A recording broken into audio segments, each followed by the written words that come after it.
For 9.5 months I travelled round the world, living out of a backpack, budgeting as much as I could and having the best time I ever could have asked for. With two of my best friends, we met people from all around the globe, and I travelled through 4 continents and 18 countries. And this is my story.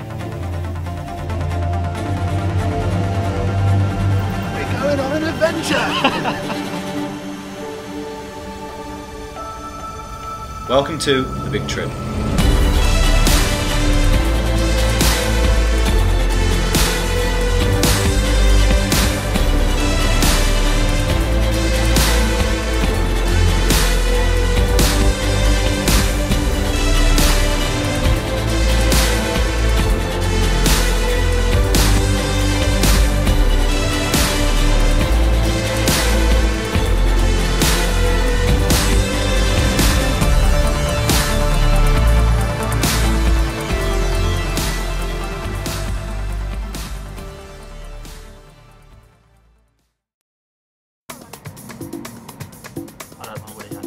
We stayed in Cusco for a few days after finishing the Inca Trail.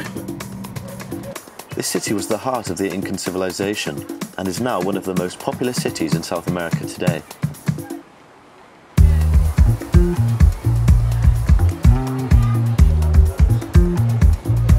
We checked out some of the local markets where we had previously brought our warm clothes. Today, we thought we'd test out some of the local produce instead. We also continued to struggle with our limited Spanish.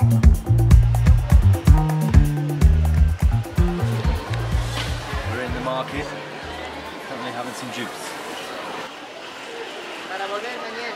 Haha.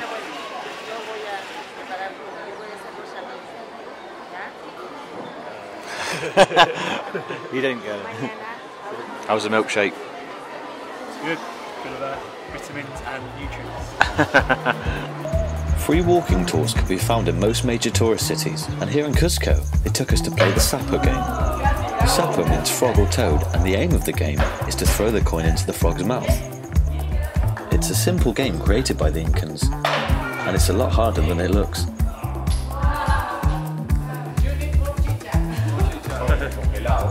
Next we were taken to a cooking class, where we were shown how traditional Peruvian ceviche is made. Ceviche is normally made with chunks of raw fish marinated in lime juice, sliced onions, chili and salt and pepper.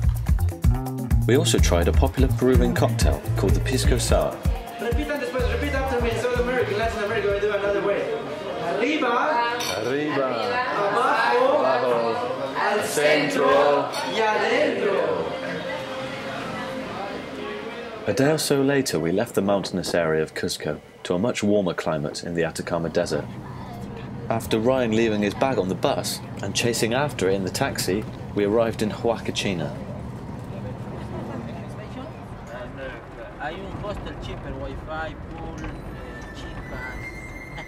The village is located in southwestern Peru and is built around a small oasis surrounded by sand dunes. We were lucky enough to arrive on a day where local kids were performing street dances.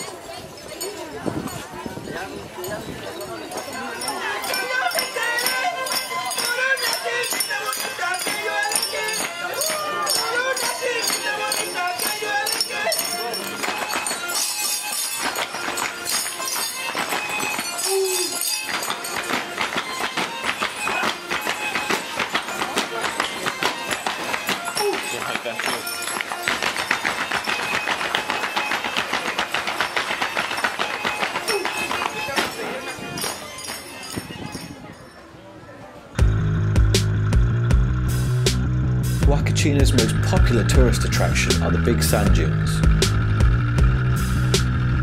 Here you can go on a dune buggy trip where they drive over and around these huge natural formations. And once you've had enough of these twists and turns, you can even have a go at sandboarding down these impressive slopes.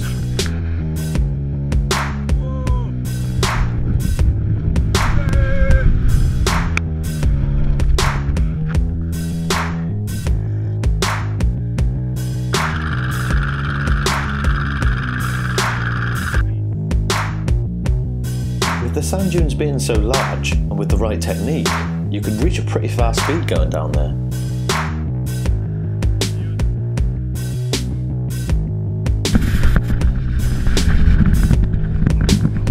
The sand dunes painted a perfect picture of what I'd always imagined the desert to be like.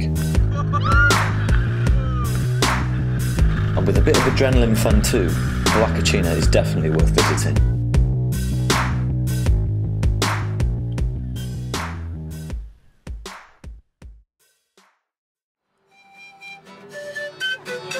Next we reached Puno, a city built on the shore of Lake Titicaca, the largest lake in South America, with a surface area of over 8,000 square kilometers.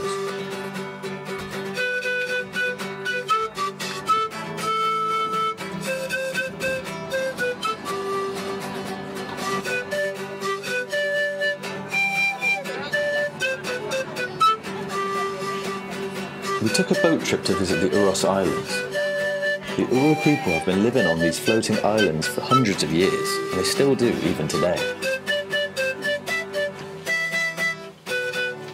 The islands are made from natural totora reeds that grow here in the lake.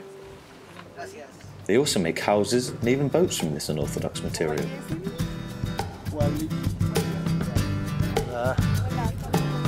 Yes.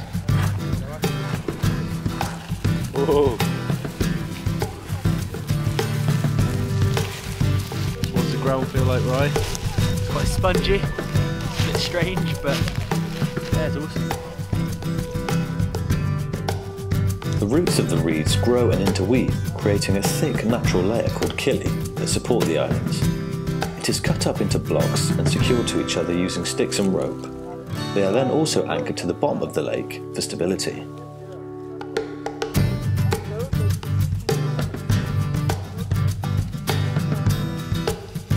Reeds are then added to the top to create the spongy floor that's walked on.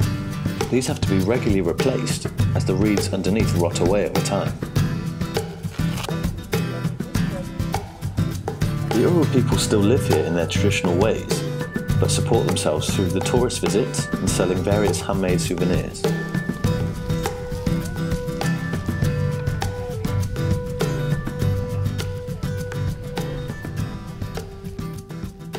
Later that evening, we were lucky enough to see even more dancing and festivities in the centre of Puno.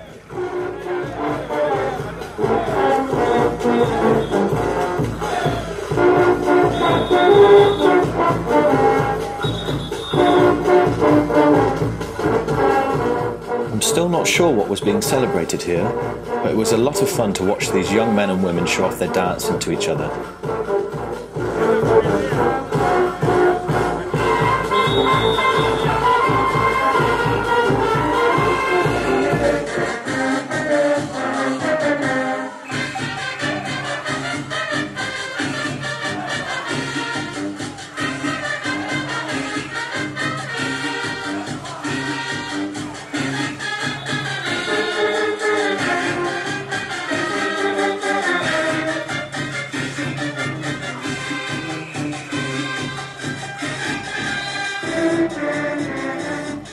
Our time in Peru had come to an end, and what a fantastic country it had been.